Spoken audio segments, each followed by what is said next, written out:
Вот уже более 30 лет блогер, фотограф Андрей Хромов смотрит на мир поставленным взглядом, запечатлевает простые, но порой удивительные вещи. Убедиться в этом можно на выставке автора, открывшейся в Чувашском художественном музее.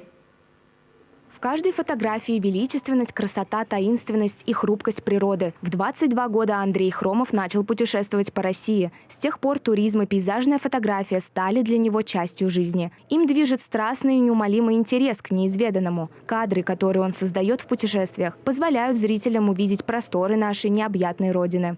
Хожу с рюкзаком, с фотоаппаратом по малодоступным местам нашей матушки России. Просторы немеренные, и много интересных мест, и пытаюсь показать людям, зрителям те места, куда, может быть, они никогда не попадут. За плечами фотографа несколько походов по русскому северу, Кавказу и Сибири. Часто локации бывают с особым характером и непредсказуемы. Андрей признается, что работать в полевых условиях бывает очень рискованно. В 2017 году я шел пешком по льду Байкала, и около мыса Ижемей, это остров Ольхон, я заблудился вот в этих торосах. Льдины были высокие, но где-то вот по пояс, и вот все вот так вот, тем более я был один.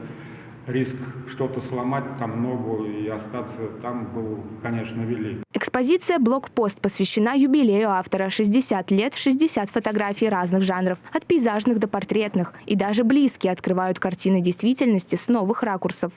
Я даже не ожидала то, что папа так видит места разные, делает такие картины прекрасные.